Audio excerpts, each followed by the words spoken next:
আবারও জাতীয় পার্টির অফিসে হামলা হয়েছে। এটা নিয়ে গত কয়েকদিনের মধ্যে, এক সপ্তাহের মধ্যে অন্তত ৩-৪ বার এই হামলার ঘটনাটা ঘটল। এই ঘটনা যখন ঘটছে তখন মানে সরকারের ভূমিকা কি সেটা একটা গুরুত্বপূর্ণ বিষয়। যদিও গণমাধ্যম বলছে যে ঘটনা ঘটার পরে পুলিশ সেখানে গিয়ে বিভিন্ন ধরনের কার্যক্রম পরিচালনা করেছে, কিন্তু সেটা যথেষ্ট কিনা, কেন জাতীয় পার্টির অফিস সুরক্ষিত রাখা হচ্ছে না, অফিস ভাঙচুর, অফিসে আগুন দেয়া, এটাই রাজনৈতিক কালচার হিসেবে দাঁড়িয়ে যাবে কিনা বাংলাদেশে, সেই আলোচনাগুলো আসছে। আজকে গণ অধিকার পরিষদ শাহবাগে একটা সমাবেশ করেছে বেশ কিছু দল, অন্তত ৩০টা দল। যদিও সেই ৩০টা দলের মধ্যে কতটা দল নিবন্ধিত দল সেটা একটা বড় প্রশ্ন। মানে একেবারে ক্লিয়ার তথ্য পাওয়া যায়নি যে কোন ৩০টা দল অংশগ্রহণ করেছে। সেখানে জাতীয় পার্টি নিষিদ্ধ করা, 14 দল নিষিদ্ধ করা, এই ব্যাপারগুলো এসেছে। জিএম কাদেরকে গ্রেপ্তার করতে হবে, স্বরাষ্ট্র উপদেষ্টাকে পদত্যাগ করতে হবে, এই সমস্ত দাবি এসেছে।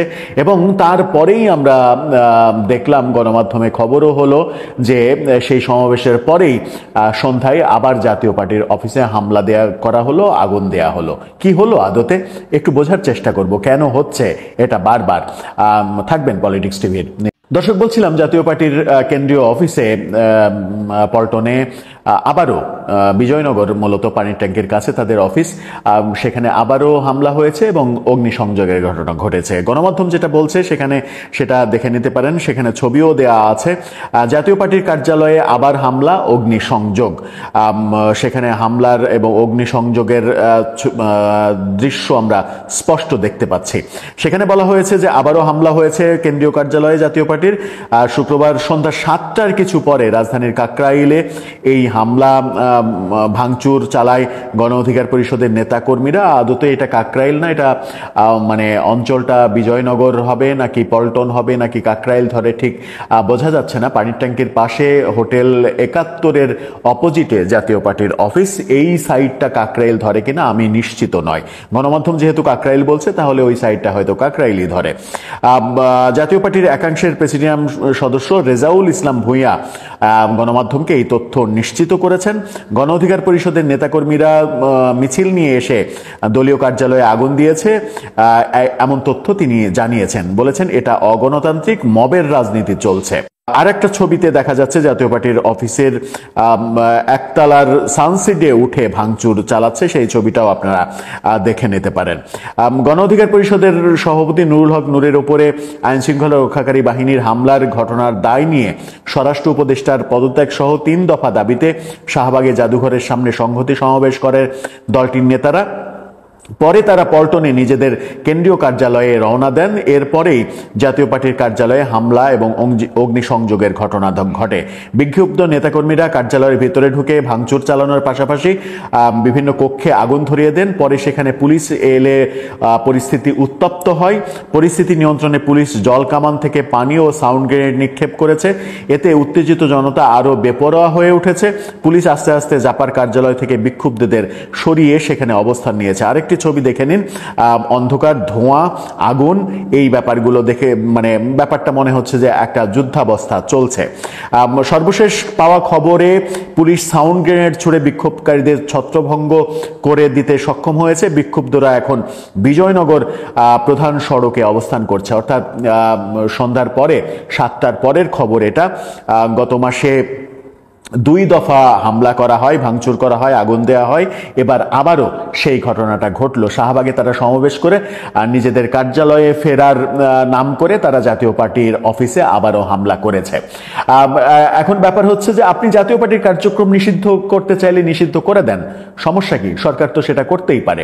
আপনার জিএম কাদের যদি অপরাধী হয় তাকে গ্রেপ্তার করেন, সেটা মানে করতেই পারে। কিন্তু যতক্ষণ পর্যন্ত জাতীয় পার্টি নিষিদ্ধ সংগঠন নয়, ততক্ষণ পর্যন্ত তার কার্যালয় একটা বৈধ জায়গা।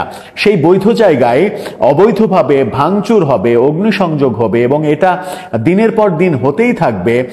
এটা কোন ধরনের রাজনীতির যুগে আমরা প্রবেশ করলাম, সেটা একটা বড় মাথা ব্যথার কারণ। এই রাজনৈতিক কালচার যদি চলতে থাকে এবং এটা যদি ভবিষ্যতেও কন্টিনিউ হয়, তাহলে আমরা কোনোদিনই বাংলাদেশে সুস্থ রাজনীতির পরিবেশ পাবো না। একদল ক্ষমতায় যাবে, ক্ষমতার থেকে বিচ্যুত আরেক দলের কার্যালয় ভেঙে লুটপাট করে দেবে, গুড়িয়ে দেবে।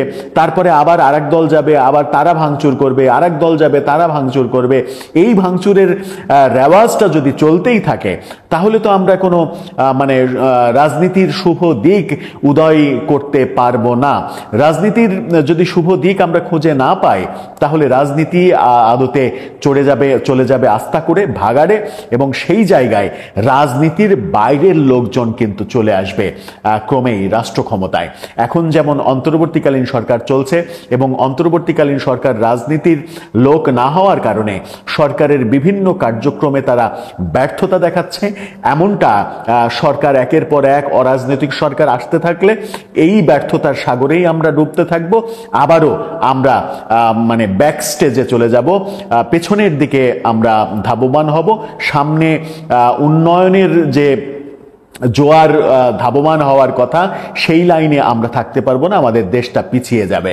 আর আমাদের দেশটা পিছিয়ে গেলে অর্থনীতি যদি বিপদে পড়ে, রাজনীতির কারণে যদি অর্থনীতির সর্বনাশ হয়ে যায়, তাহলে দেশে দুর্ভিক্ষ হবে, দেশে গৃহযুদ্ধ হবে, দেশ আফগানিস্তানের মতো এক সময় শ্মশান হয়ে যাবে।